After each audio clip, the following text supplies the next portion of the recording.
मैं content creator हूँ, but content creator से पहले ना मैं एंटरप्रेन्योर था। पहले मैंने बिजनेस स्टार्ट किया था, बिजनेस बनाया, फिर मैं मेरी सिटी में, स्टेट में बिजनेस बनाते गया, बड़ा करते गया।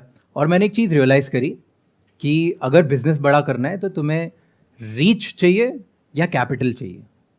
तो इसकी वजह से अब कैपिटल तो आता नहीं था, कैसे लेते हैं, क्या करते हैं। पता चला था कि इंटरनेट पे वीडियोस बनाते तो रीच मिल जाती है, लोग जानने लग जाते हैं। तो वहाँ से मैंने मेरी जर्नी को स्टार्ट कर दी। तो आज भी मैं बिजनेस ही करता हूँ, मैं अभी भी स्टार्टअप्स ही बनाता हूँ, अभी मैं प्रोडक्ट्स ही बनाता हूँ, बट अब मैं अपनी रीच को लेवरेज करके करता हूँ। तो ये मेरी छोटी सी जर्नी है और मेरा एक पर्पस है जिसकी वजह से मैं सब कुछ करता हूँ कि मुझे ऐसा लगता है कि मैंने मेरी लाइफ टर्न अराउंड कर ली वीडियोस देख के, लोगों से मिल के, लोगों से बात करके। तो क्या मैं ऐसे दूसरों की भी लाइफ कर सकता हूँ कि नहीं कर सकता हूँ?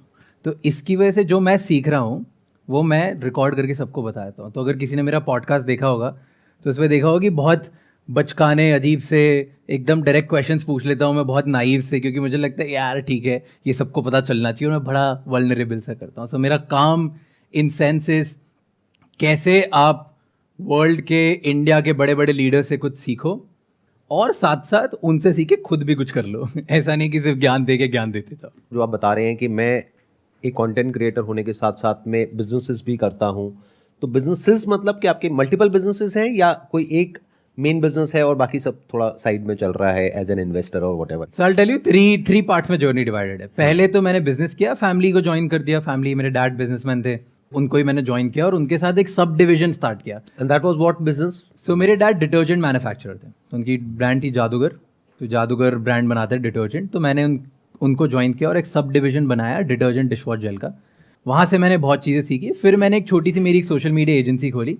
उसके बाद सोशल मीडिया एजेंसी बंद कर दी, लेकिन वो बिजनेस डैड का चलते जा रहा था। एंड फिर मैं मुंबई शिफ्ट हुआ थे 2.5 साल पहले। तब मैंने वहाँ पे मैं एंजल इन्वेस्टर बना फॉर अ टाइम। 1 साल तक मैं अलग अलग बिजनेसेस में इन्वेस्ट करता था, कंसल्टेंट बना, मैं अपना स्पीकिंग गिग्स चलाने लगा। तो वो मेरा एक टाइम था जहाँ पे मल्टीपल चीज़ें कर रहा था। बट पिछले अब 6-7 महीने से मैंने सब बंद कर दिया है, सिर्फ मैं एक बिजनेस करता हूँ, that is house of x. तो अब मैं अगले 10 साल तक ये करने वाला और हूँ। उसमें क्या करते हो आप? सो हाउस ऑफ एक्स में हमारा मेन गोल ये है कि हम कैसे इंडिया के जो बड़े क्रिएटर्स हैं, जिनके पास रीच है, जिनका डिस्ट्रीब्यूशन है, उनके साथ हम अच्छे प्रोडक्ट्स कैसे बना सकते हैं ताकि सब लोगों तक पहुँचे। तो जैसे एग्जाम्पल है, तुमने किंग का नाम सुना है? Rapper king, musician king, right? तो किंग की एक परफ्यूम ब्रांड है, तो वो हमने बनाई है। तो हम और किंग साथ में वैसे परफ्यूम ब्रांड बनाई साथ में। तो ऐसे सारे बड़े बड़े इन्फ्लुएंसर्स के साथ हम बनाने वाले हैं धीरे धीरे। हर इंसान का एक इमोशन होता है, मुझे बिलीव होता है। हाँ। जैसे आपका इमोशन है इंस्पिरेशन, तो इंस्पिरेशन पे क्या प्रोडक्ट्स बन सकते हैं, उस पे प्रोडक्ट्स बनाने चाहिए। जैसे क्या बन सकते हैं? जैसे अगर मेरे लिए कुछ बनाने हो प्रोडक्ट्स। स्टेशनरी। हाँ, वैसे मैं आपके साथ कोई ब्रांड नहीं बनाऊंगा। अच्छा, क्यों? क्योंकि आप पैसे नहीं लोगे। तो देखो, इतना आप कमा रहे हो और जगह से, थोड़ा कहीं से लॉस भी होना चाहिए ना। मतलब थोड़ा तो जब इतना आ रहा है इनके पास और क्रिएटर्स से, तो थोड़ा तो जाना भी चाहिए। बिल्कुल। और अब तक कितने क्रिएटर्स से आपने टाइप कर लिया है? सो टोटल हमने साइन तो 120 क्रिएटर्स कर लिए हैं इंडिया में। सो सबसे छोटा क्रिएटर हमारे पास 2 मिलियन फॉलोअर्स का है, सबसे बड़ा क्रिएटर हमारे पास 84 मिलियन फॉलोअर्स पे। 84 मिलियन? हाँ। तो वो इंडिया का तो नहीं है, मतलब बाहर का है। हाँ। इतना तो पता है। हाँ। तो ऐसे मल्टीपल लोगों के साथ मैं साइन कर लिया है। बट ईयर 1 में हम सिर्फ 4 ब्रांड्स बनाएंगे, फिर उनसे सीख के ईयर 2 में क्या पेस पकड़ना है, कैसे करना है, वो करेंगे। This is a very interesting business model, I must say that. और ये इसमें आप किस तरीके से ऑपरेट करोगे? यानी कि एक कंपनी फॉर्म करोगे, उसमें आपका और उनका स्टेक होगा? Yes. या फिर रेवेन्यू शेयरिंग अरेंजमेंट होगा? कैसे होगा ये? So it's a company form करके हम लोग ब्रांड शेयर करेंगे। तो ब्रांड का एंड में जो एबिटा लेवल पे पॉजिटिव, मतलब जो प्रॉफिट होगा टोटल, उस प्रॉफिट को हम दोनों शेयर करेंगे, क्रिएटर और मेरे बीच में। और अगर कभी एग्जिट होता है, इन द सेंस कि आप उस कंपनी को सेल करते हो, तो एक्स अमाउंट ऑफ स्टेक आपका है और बाकी स्टेक उनका है। Yes. That is like 50-50 usually? और यस, यूजुअली 50-50 होता है। तो किसी किसी क्रिएटर के साथ हमारा शेयर ज्यादा है, बट सबसे 50-50 is the least we have gone. एक अभी I went to UK recently, तो वहां पे मैंने देखा कि एक ड्रिंक थी जिसके बारे में मुझे नहीं पता था, but my son was aware of that, और उसने उस बॉटल को रख लिया। हाँ। उसने कहा कि मेरे को याद नहीं है, पता नहीं क्या था। हाँ, शायद प्राइम, हाँ। लोगन पॉल प्राइम, ऐसा ही कुछ था। Yes. तो मैंने कहा इसमें क्या है? हाँ। कहता नहीं पापा, आपको नहीं पता है, ये कुछ है, मतलब व्हाटएवर। तो मेरे को समझ नहीं आया। सो आप में से कितनों को पता है उसके बारे में, प्राइम ड्रिंक के बारे में? वो शायद इंडिया में अवेलेबल नहीं है। नहीं, अभी तक नहीं है, बट वो धीरे धीरे इधर उधर से अवेलेबल है। So it is pretty successful. It is really successful. So उन्होंने एक बनाया, लोगन पॉल दुनिया में one of the biggest creators में से एक है। तो उन्होंने एक दूसरे बहुत बड़े क्रिएटर के साथ पार्टनरशिप करी, KSI, और उन्होंने फिर अपनी पूरी टीम बनाई। उसके बाद normal energy drink coconut water जैसा एक उन्होंने पानी निकाला और उसको एटलीस्ट 7 times प्रीमियम पे बेचा है।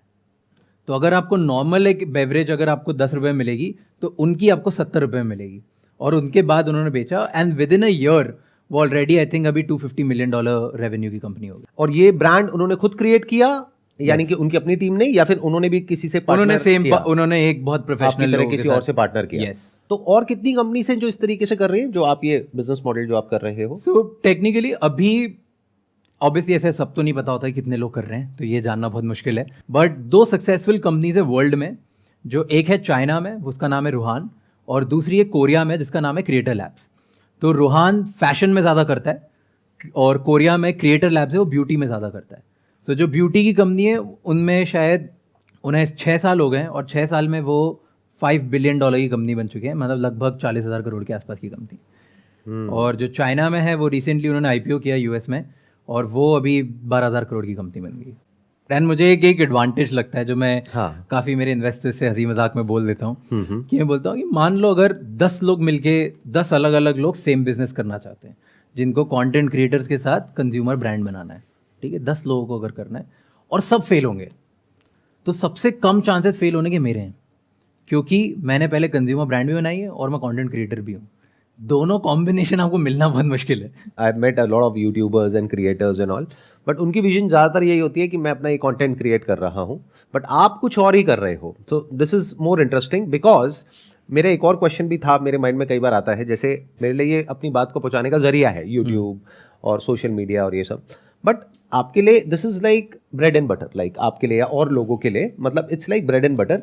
तो कल को अगर उनके चैनल पे 3 स्ट्राइक आ जाती हैं या यूट्यूब की कोई पॉलिसी चेंज हो जाती है और ओवरनाइट उनका तो सब कुछ ही खत्म, ऐसा हुआ भी है पास में कुछ लोगों के साथ में, तो I was always curious to know कि उनका बैकअप प्लान क्या है, व्हाट इज प्लान बी?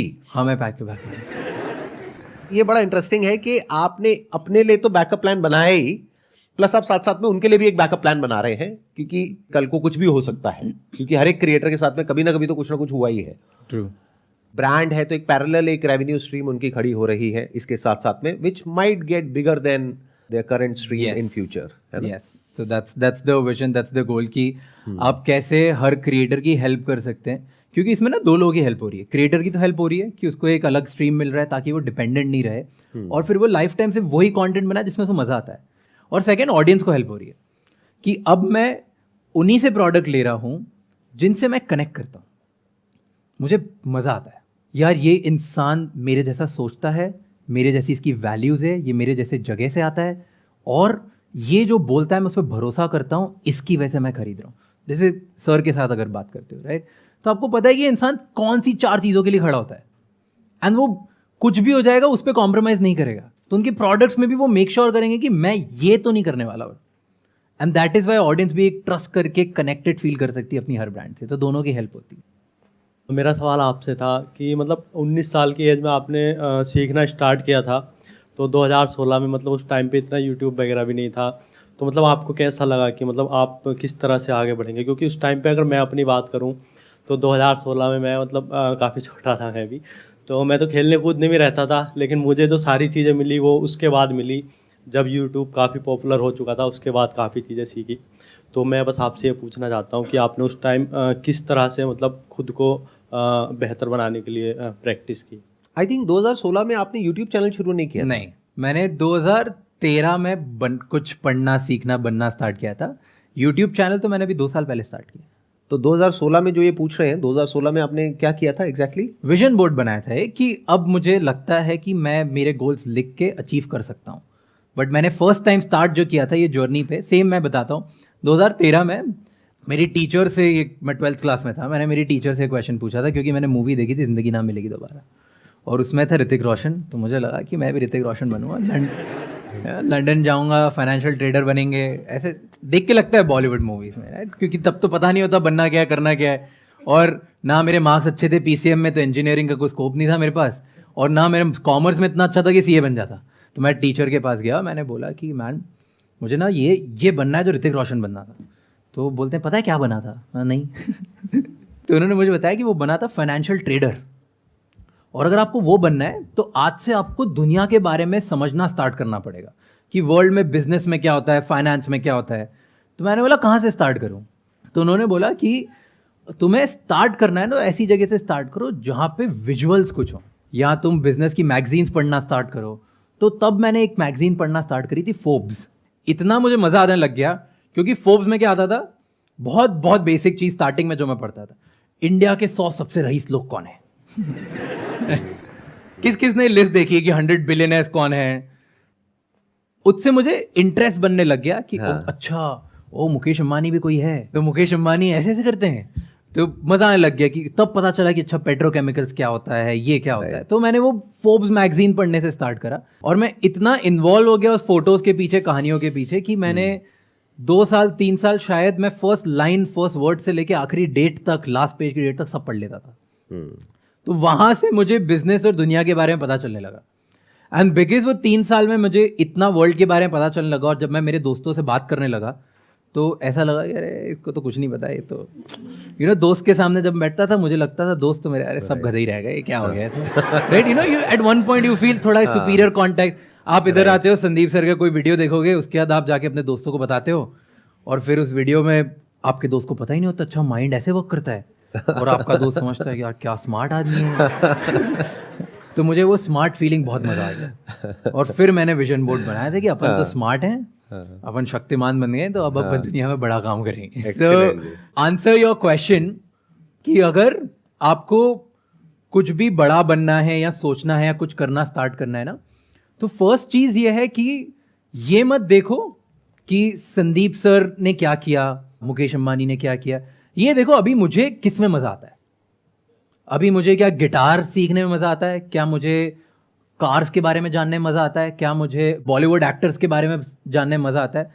जिसके बारे में मजा आता है ना, उसके बारे में पढ़ना स्टार्ट करो, ऑटोमेटिकली उस दुनिया के बारे में तुम्हें इतना कुछ पता चलने लग जाएगा कि तुम्हें खुद में कॉन्फिडेंस आ जाएगा कि मैं उस पर्टिकुलर दुनिया में बहुत कुछ कर सकता हूँ। बहुत बार क्या होता है, यहाँ पर लोग आते हैं, वो अपने आइडियाज डिस्कस करते हैं कि सर मेरे पास में ये आइडिया है, मैं ये कर सकता हूँ, मैं वो कर सकता हूँ। मैं उनसे पूछता हूँ आपके पास में क्या नॉलेज है इस आइडिया की, तो यूजुअली उनके पास में कोई नॉलेज नहीं होती है। उन्हें लग रहा होता है कि आइडिया चलेगा या सक्सेसफुल होगा, that is all on the basis of जो उन्हें लग रहा है। कहते हैं सर मेरी गट फील है, गट फील, ये पेट जो खराब रहता है उसकी फील है, तो आइडिया भी खराब ही होगा। तो अब जो इन्होंने बात कही, आपको क्या करना है कि जिस भी चीज में आपका इंटरेस्ट है, मान लो पैसा कमाने में इंटरेस्ट है, अब पैसा कमाने के भी बहुत सारे तरीके हैं, जैसे स्टॉक मार्केट है, जैसे बिजनेस है, तो पहले उसके बारे में पढ़ो, फिर धीरे धीरे आपको समझ आने लग जाएगा कि एग्जैक्टली वो लोग किस तरीके से सोचते हैं, या वो इंडस्ट्री होती क्या है, वो काम क्या होता है। फिर उससे रिलेटेड अपने आप ही थॉट्स आने लग जाएंगे कि अच्छा ये किया जा सकता है, ऐसे किया जा सकता है। अभी तो बहुत बेसिक बात ही हम लोगों को नहीं पता है कि बिजनेस में एक प्रॉब्लम को देखना होता है जिसका सोल्यूशन निकालना होता है। ये सुनने में बहुत छोटा लगेगा, बट लोग अपनी प्रॉब्लम के लिए बिजनेस करते हैं कि भाई मेरी प्रॉब्लम है, मुझे पैसा चाहिए, तो पैसा कमाने के लिए मैं ये करूंगा तो ये हो जाएगा, और उसी चक्कर में जाके फंस जाते हैं इधर उधर। क्योंकि बहुत सारे लोग हैं जो कहेंगे हाँ तेरे को अमीर बनना, हाँ मैं बना देता हूँ, बस हो गया काम। सर क्वेश्चन ये था, आप जो भी बिजनेस करते हो सर, आप उनसे कनेक्ट करते हो जो फेमस हैं, इंस्टाग्राम पर हो चाहे यूट्यूब पर हो। तो सर इस टाइम हाइक पर लोड पुनीत चल रहे हैं, तो आप उनके साथ कैसे बिजनेस करना चाहोगे? आप ये बताओ कि ऑलरेडी आपका उनसे टाइप है अभी या नहीं है? मैं पूरा सब समझाता हूँ। हाँ, बढ़िया चीज, बढ़िया क्वेश्चन। तो लॉर्ड पुनीत सुपरस्टार बड़े हाइपर हैं, ठीक है, हमें भी लगा वो हाइपर हैं। तो हमने क्या किया, जब हमने किंग के साथ परफ्यूम लॉन्च करी, उसकी एड लॉर्ड पुनीत से करवा दी। अच्छा। तो हमारी first aid Lord Puneet superstar ने करी, उसमें वो किंग बन के एक्ट करते हैं, वो 30 सेकेंड्स के लिए वो किंग बन जाते हैं। देखा देखा, राइट? तो ऐड क्या रहा, उसका रिस्पांस कैसा रहा? मतलब वायरल हो गई वो? बहुत वायरल हो गई। कितने व्यूज आ गए उस पर? उस पे 7 मिलियन कुछ व्यूज आ गए इंस्टाग्राम पे। एंड उसके बाद उस पे कुछ आई थिंक 8 लाख के आसपास शेयर्स हो गए। एंड उसके बाद जो सबसे बड़ी बात है कि उस वीडियो से 35 लाख रुपए की सेल हो गई। अब आपने बता तो दिया 35 लाख की सेल हो गई, अब बताओ उनको दिया कितना आपने? ये मैं एनडीए के अंडर हूँ, मैं नहीं मैं जानना चाहूँगा कि आप क्या क्या स्ट्रेटजीज को फॉलो करते हो, वो मतलब कि सक्सेस होने के चांसेस ज़्यादा होते हैं, और साथ साथ में कि जैसे आप सोशल मीडिया एजेंसी चला रहे हो, तो मेरी जो है वो एक वेब डिज़ाइनिंग या डिजिटल मार्केटिंग एजेंसी है। मैं भी इन्फ्लुएंसर सेक्टर में जाना चाहता हूँ, तो उसमें मैं क्या क्या इम्प्लीमेंटेशन कर सकता हूँ जिससे सक्सेस के रेट ज़्यादा हो जाएँ, या मतलब कुछ भी ऐसा आप अपने तरफ से इनपुट्स देना चाहो तो। थोड़ा सा अगर आप और एक्सप्लेन कर दोगे कि आप एग्जैक्टली क्या कर रहे हो, तो वो ज़्यादा अच्छे से इनपुट दे पाएंगे। देखो, मैंने स्टार्ट किया था 2018 में। जब मैंने सिर्फ एक वेबसाइट बनाने से स्टार्ट किया था एज ए फ्रीलांसर, और तब से फिर मैं आज 5 साल हो चुके हैं करीब। हम 9-10 बंदों की टीम है, और हम अभी डिजिटल मार्केटिंग जैसे बिजनेस को लेते हैं, उनको स्टार्ट करना है या उनको ग्रो करना है, तो end to end solution provide करते हैं, जैसे कि लीगल सॉल्यूशन हो गए, या फिर वेब या ऐप डेवलप करना हो गया, या फिर एसईओ, एड्स, ये सारी चीज़ें। तो हम एक जीरो से लेके मतलब अगर वो छोटी छोटी चीज़ें या बड़ी से बड़ी किसी बिजनेस को ग्रो करने के लिए चाहिए, वो प्रोवाइड करते हैं। फर्स्ट इज कि जब भी आपको कुछ बड़ा करना होता है ना, बड़ा बिजनेस बनाना होता है, कुछ करना होता है, तो उसमें एक बहुत सिंपल मैं एक 3 वे रूल बनाता हूँ। तो 3 रूल होते हैं। सबसे पहला रूल होता है कि आप जिस भी चीज़ के बारे में इंटरेस्ट कर रहे हो या जहाँ भी देख रहे हो, वहाँ पे देखो कि कंज्यूमर पैटर्न चेंज कैसे हो रहा है। मतलब कि पहले लोग क्या करते थे, अब आपके आसपास के लोग क्या कर रहे हैं, आपसे छोटे क्या कर रहे हैं और आपसे बड़े क्या कर रहे हैं। मैं एग्जाम्पल देता हूँ। जैसे फर्स्ट टाइम जब मैंने बिजनेस स्टार्ट किया था, तो पूरी दुनिया सॉलिड से लिक्विड्स पे चेंज हो रही थी। क्या हो रहा था, लोग जो बेदिंग सोप यूज करते थे, साबुन, उससे शावर जेल पे शिफ्ट हो रहे थे। हैंड सोप जो था वो हैंड वॉश जेल पे शिफ्ट हो रहे थे। डिश वॉश बार जो था वो डिश वॉश जेल पे शिफ्ट हो रहे थे। ये 2013 की बात है। और कैसे ये शिफ्ट पता चला, मैं 10 किराना स्टोर के सामने जाके खड़े हो जाता था और देखता था कि यार लोग आते हैं और जो जेल है वो किसी ना किसी एड पे देख के आते हैं हैंड वॉश के बारे में, और महंगे में खरीद के चले जाते हैं। तो फर्स्ट टाइप के जो बायर्स होते हैं वो महंगे में यूजुअली खरीद लेते हैं, उनको अर्ली अडॉप्टर्स बोलते हैं। तो आप देखो आप कौन सी इंडस्ट्री में हो जहाँ पे ऐसा कुछ चेंज आ रहा है। अगर आप कंटेंट क्रिएटर हो फॉर एग्जांपल, तो आपने देखा होगा पहले यूट्यूब बहुत चलता था, फिर एकदम से यूट्यूबर्स इंस्टाग्राम पे फेमस होने लग गए, फिर इंस्टाग्रामर्स धीरे धीरे देखने लग गए कि ट्विटर पे बनने लग गए, फिर उसके बाद ऐसा हुआ कि यहाँ पे लोग शिफ्ट होके लॉन्ग फॉर्मेट कंटेंट में आने लग गए, राइट। तो ये ट्रेंड्स होते हैं जो आपको दिखने लगते हैं। तो जब भी कंज्यूमर शिफ्ट आता है तब आप एक बड़ा बिजनेस बना सकते हो। तो जैसे मेरा जो नया बिजनेस है उस पर हमने किस इंसाइट पे देखा कि एवरीबडी वो मूव कर रहे हैं इंटेंट बेस्ड बाइंग से डिस्कवरी बेस्ड बाइंग पर। मतलब क्या होता है, पहले आपको मुझे जब पार्टी में जाना होता था तब हम क्या करते थे कि यार पार्टी में जाना है, कपड़े ले लेता हूँ, पार्टी में अच्छे पहन के जाएंगे, ठीक है। अब क्या होता है, हम इंटरनेट पे कुछ देखते हैं, यार अभी ले लेता हूँ, जब पार्टी होगी तब पहन लूंगा। अब लोगों को नया आईफोन इसलिए चाहिए क्योंकि नया आईफोन आ गया है मार्केट में, इसलिए नहीं चाहिए कि मेरा आईफोन पुराना खराब हो गया है। तो अब मार्केट में पूरा हर कोई इंटेंट बेस की जगह डिस्कवरी बेस्ड बाइंग पे पहुंच चुका है। तो ये बड़ा शिफ्ट है। तो लोग नए प्रोडक्ट डिस्कवर कैसे कर रहे हैं, कंटेंट से, कंटेंट क्रिएटर से। तो क्या वहां पे बड़ा बिजनेस बन सकता है? हाँ। अब यहाँ पे जो इंपॉर्टेंट चीज़ है ना समझने वाली, वो ये है कि ये जो इन्होंने पॉइंट्स बताए हैं, आपको इन पॉइंट्स को समझना बहुत ज़रूरी है, because you are saying that I am running a digital marketing agency. तो if you are running a digital marketing agency which is working like everybody else, तो कुछ भी बड़ा करने की पॉसिबिलिटी आपकी कंपनी के लिए, आपके लिए या आपकी टीम के लिए बहुत ही कम है। मेरा एक क्वेश्चन होता है जब भी मैं किसी डिजिटल मार्केटिंग एजेंसी से बात करता हूँ अपने बिजनेस के लिए या और हमारे जो बिजनेसेस हैं उसके लिए या अपने किसी फ्रेंड के लिए, तो मेरे को ये नहीं समझ आता कि वो सब उस पर क्यों काम करते हैं कि आपका जो स्पेंड है उसके ऊपर एक एक्स अमाउंट ऑफ परसेंटेज आपको हमको देना है। इसका मतलब उनको कॉन्फिडेंस ही नहीं है कि ये माल बिकेगा। उनको है कि भाई बिके या ना बिके, आपने लाख रुपए लगाया, मुझे मेरा 15% चाहिए। आई एम श्योर आप भी ऐसे ही काम करते होंगे, if I am not wrong. मेरे को ये समझ नहीं आया कि सब ऐसे काम क्यों करते हैं। What is the reason for that? Because या तो आप कॉन्फिडेंट हो कि वो माल बिकेगा ऐड करके, या आपको पता है कि वो नहीं बिकेगा, या इसको इस तरीके से देखो कि मैं इसको प्रोडक्ट को बेच सकता हूं या नहीं बेच सकता हूं।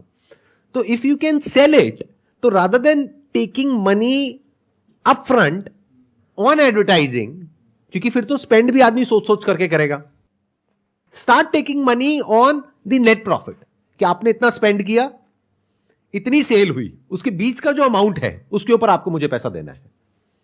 कौन मना करेगा? और इसमें क्या होगा, आपके ऊपर प्रेशर आएगा, क्लाइंट के ऊपर नहीं आएगा। और क्लाइंट के लिए बजट बढ़ाना बहुत आसान हो जाएगा, उसको खर्चा लगेगा ही नहीं, प्लस आप ज्यादा कमाओगे शॉर्ट टर्म में नहीं, लॉन्ग टर्म में। ये कुछ हद तक ऐसा बिजनेस मॉडल हो गया जो इन्होंने अभी पकड़ा है। ये चाहते तो एक जा करके कंटेंट क्रिएटर को ये भी बोल सकते थे कि मैं आपके लिए सारा कुछ करता हूं, उसके लिए आपको मुझे 20 लाख रुपए देना है और मैं करके आपको दे दूंगा, उसमें 2% हम रखेंगे, बाकी 98% आपका। बट इन्होंने गेम कुछ और ही कर दी। आई एम श्योर इसमें आप उनसे पैसा भी नहीं लेते होगे, नहीं राइट? आप ये कह रहे हो कि आपको कुछ नहीं करना है। देखो इन्होंने बताया नहीं मुझे, लेकिन मेरे को समझ आ रहा है इनकी जो थिंकिंग है। देखो इन्होंने क्या किया, एक बेसिक साइकी को पकड़ा। बिकॉज द मोमेंट ही से टू अ कंटेंट क्रिएटर कि आपको अपनी जेब से 50 लाख रुपए लगाना है, वो पीछे हट जाएगा। हाँ, इन्होंने क्या कहा, आपको 1 रुपए भी नहीं लगाना, आपको कोई मैन्युफैक्चरिंग नहीं करनी, आपको कोई ब्रांडिंग नहीं करनी, कुछ नहीं करना। माल नहीं बिका तो वो हमारी टेंशन है, लॉस हमारा, प्रॉफिट 50-50।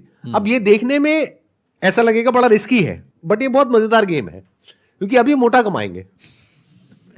अगर वन टाइम कमाते तो देखने में ऐसा लगता कि ये बहुत सेफ है, क्योंकि 10 में से 9 बिजनेसेस इनके फेल होंगे, बट जो एक में ये कमाएंगे वो इतना बड़ा होगा कि वो 9 को कवर कर जाएगा। तो वो विजन होनी चाहिए। आप समझ पा रहे हैं ना मैं क्या कहना चाह रहा हूं? कि ये जो थॉट प्रोसेस है ना, ये समझने की कोशिश करो और यहां से कुछ सीखो और इसको सोचो अपने बिजनेस में कैसे इंप्लीमेंट करना है। ये थॉट प्रोसेस बहुत कम लोगों की होती है। ज्यादातर लोग क्या कहते हैं कि सामने वाला, जैसे 10 में से 9 बिजनेस फेल ही होने वाले हैं, तो क्या हो अगर मैं 10 से 20-20 लाख रुपए ले लूं, मेरे पास तो 2 करोड़ आ गए। आप ऐसे सोचोगे। ये पता है कैसे सोच रहे हैं कि 10 में से एक भी बिजनेस चल पड़ा, या 10 छोड़ो 100 में से एक भी बिजनेस चल पड़ा और उसका वैल्यूएशन हो गया 1000 करोड़, तो मेरे को 500 करोड़ मिल गया। इनका दिमाग वहां चल रहा है। ठीक कह रहा हूं, गलत कह रहा हूं? बिल्कुल सही। इनकी गेम खोल रहा हूं मैं धीरे धीरे सबके लिए। जो क्रिएटर्स हैं वो देख कर कहेंगे अच्छा। आपने एक बात बहुत सही बोली स्टार्टिंग में, जो मुझे बहुत अच्छी लगी, वो थी कि आपने बोला क्योंकि अब प्रेशर ना हम पे, तो आपने बोला प्रेशर कंपनी पे, डिजिटल मार्केटिंग कंपनीज पे होगा, Right. वैसे ही प्रेशर हम पे, क्योंकि हम ऐसा बोल रहे हैं कि हम तभी कमाएंगे जब हम आपको सक्सेसफुल बनाएंगे। राइट। तो इसकी वजह से अब क्या 3 चीजें होगी। पहली चीज कि मैं चूज ही उनको करूंगा जिसमें मुझे भरोसा है, नहीं तो मैं हर किसी को चूज भी नहीं करने वाला। राइट, क्योंकि रिस्क आपका है, क्योंकि रिस्क में कैपिटल आपका है। एग्जैक्ट। दूसरा, मैं बहुत डर के सोच समझ के बिजनेस बनाऊंगा, क्योंकि मैं कैलकुलेट करूंगा, ऐसा नहीं कि चलो हाँ ठीक है चलो कर लिया मस्ती के लिए। मैं बहुत डर के रहूं क्योंकि पूरी रिस्क मेरी और है। एक एक चीज को बारीकी से करोगे। एग्जैक्टली, बहुत सोच के, चाहे ब्रांड नेम हो, चाहे डिजाइन हो, Yes. चाहे पैकेजिंग हो, एक एक चीज को आप सोचोगे बहुत बारीकी से करो, क्योंकि अब वो आपका प्रोडक्ट है। Yes it's baby. अगर वो मॉम एंड डैड हम लोग साथ में, it's together combination, right? That's why वो करें। और third and most important thing that is exactly जो उन्होंने बोला कि अगर एक भी उन क्यूरेटेड में से चल जाता है तो मेरा अपसाइड बहुत बड़ा हो गया। मेरा इसमें फिक्स फी मॉडल में अपसाइड बड़ा नहीं होता, और मेरा नहीं, क्रिएटर का अपसाइड भी बहुत बड़ा हो गया। क्रिएटर भी, एक क्रिएटर के लिए अगर वो क्रिएटर है तो फुल टाइम बनाना, पूरा सोर्सिंग करना, मैन्युफैक्चरिंग करना, वेयर हाउसिंग करना, फिर उसके बाद पेमेंट गेटवेज, कस्टमर रिटर्न्स, एक बंदे का काम नहीं है ये, इसके लिए कम से कम 20-30 बंदों की टीम तो चाहिए ही चाहिए। तो वो उसको इतनी बड़ी टीम चाहिए। तो उसका और मेरा दोनों का अपसाइड बहुत बड़ा होगा कि अगर इतनी बड़ी टीम और हम लोग मिलके कर गए, भले हमारा चांस सक्सीड होने का 50% है, 50% हम फेल हो जाएंगे, लेकिन वो 50% अगर चांस लेके बन गया तो इतना बड़ा गेम बनेगा जो हम शायद 2-3 लाख, 5 लाख, 10 लाख रुपए में नहीं बना पाते। यही चीज सोचने वाली होती है। जैसे मैं अपना एग्जांपल देता हूं, अभी हम एक और बिजनेस लॉन्च कर रहे हैं, उसके लिए मैंने कुछ डिजिटल मार्केटिंग एजेंसी से मीटिंग करी। 20 से मैंने मीटिंग करी होगी और 19 ने मना कर दिया जो मैंने उनको ऑफर किया था। मैंने क्या कहा, मैंने कहा भाई देखो ऐसा है कि ये मेरा प्रोडक्ट है, ये कॉन्सेप्ट है, मतलब प्रोडक्ट इन द सेंस, मतलब that is more of a SaaS model, Okay. और यूएस मार्केट को हम टारगेट कर रहे हैं। तो मैंने कहा ये कॉन्सेप्ट है, ये प्रोडक्ट है, तो अगर आप इसको मार्केट करते हो तो उसके ऊपर आप बताओ आपको कितना % चाहिए सेल के ऊपर, मैं आपको स्पेंड पे नहीं दूंगा। तो सबने मना कर दिया, कहते नहीं नहीं सर हम तो स्पेंड पे काम करते हैं, आप बताओ आपका बजट कितना है। मैंने कहा 50 लाख रुपए है स्पेंड का बजट साल का। तो उन्होंने कहा हाँ ठीक है, हम 15% की बजाय 10% कर देंगे। तो सोच ही छोटी है, 5 लाख से ऊपर वो सोच ही नहीं पा रहे। तो मुझे फाइनली उन 20 में से एक बंदा मिला जो कहता कि मैं कॉन्फिडेंट हूं कि ये प्रोडक्ट काम करेगा और मैं 5% पे काम करने को तैयार हूं, बट ऑन सेल्स। तो अगर मैंने 50 लाख लगाया तो तभी फायदा है जब 2 करोड़ आया। तो 2 करोड़ पे अगर उनको 5% मिला तो 10 लाख रुपए मिल गया, विच इज मोर देन 15% जो 50 लाख पे मिलता। बट ये बात मुझे नहीं पता लोगों को क्यों नहीं समझ आती है, मतलब इतनी बेसिक सी बात है। अगर किसी तरीके से आप अपने बिजनेस में विन विन सिचुएशन क्रिएट कर सको तो समझ जाओ काम हो गया। बड़ा अगर आपको करना है तो आपको सामने वाले को पहले बड़ा बनाना पड़ेगा। If you are a marketer, अगर अपने आप को मार्केटर कहते हो तो पहले उसको बड़ा बना दो, वो बड़ा बन गया तो उसको आप पे कॉन्फिडेंस आ गया, तो अब आपके पास में एक बड़ा अकाउंट है। यस, नहीं तो कुछ छोटा सोचोगे तो छोटे छोटे अकाउंट्स आएंगे, फिर कभी कुछ बड़ा हो ही नहीं पाएगा, ना उसके लेवल पे ना आपके लेवल पे। बहुत सही बात है। एक्चुअली बहुत अच्छी बात है कि आप उसको बड़ा बना दो, आप अपने आप बड़े बन जाओगे। ये जेफ बेजोस से लास्ट सुना था और आवाज से सुन रहा हूं। बुलाओ जेफ को, बुलाओ भाई। अगला उनके साथ करते हैं। It was pleasure meeting you, pleasure talking to you. Thank you so much for coming. Thank you so much Yeah, for calling, thanks. sir. Okay. Thank you so much.